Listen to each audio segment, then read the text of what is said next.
Well, good morning, all. Good morning, and thank you all for being here.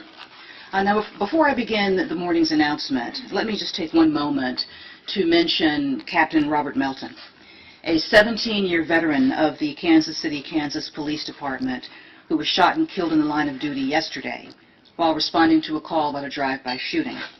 Our hearts go out to Captain Melton's family and his loved ones, and to all of those who are suffering in this time of grief. And of course, our support goes out to his colleagues on the Kansas City Police Department, our colleagues as well.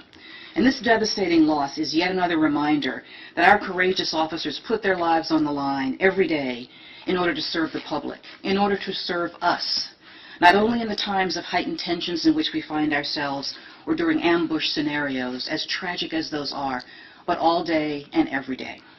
And the Department of Justice is committed to doing all that we can to support our officers at every level and to keep them safe from harm. And we will continue to advance that work and to keep that promise, even as we mourn the loss of yet another guardian, another colleague, another friend. Now, for today's announcement, I am joined today by Assistant Attorney General for the Criminal Division, Leslie Caldwell. I'm also joined by the United States Attorney for the Central District of California, Eileen Decker.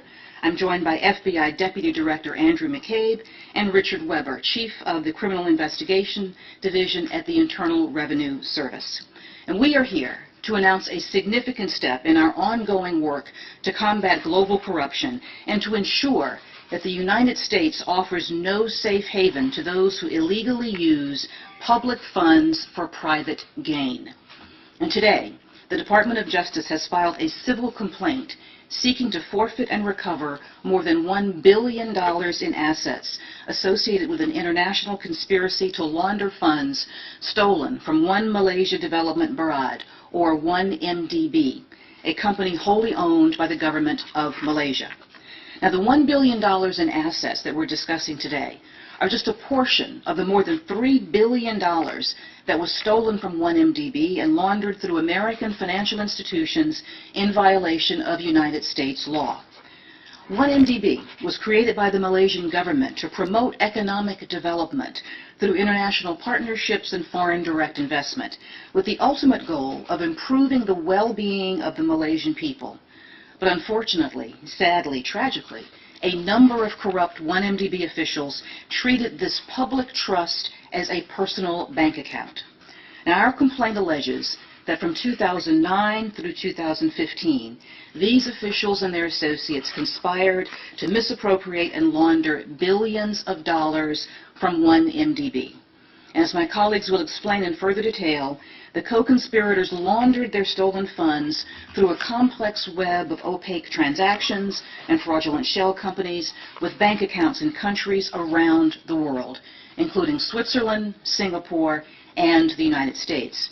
Now, the funds were then used to purchase a range of assets for the conspirators and their relatives and associates, including high-end real estate in New York and Los Angeles, artworks by Vincent van Gogh, Claude Monet, and a jet aircraft.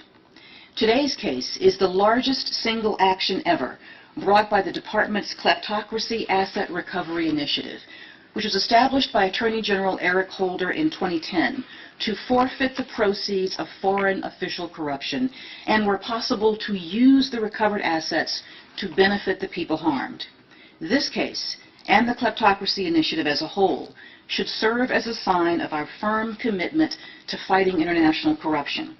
And it should also send a signal that the Department of Justice is determined to prevent the American financial system from being used as a conduit for corruption.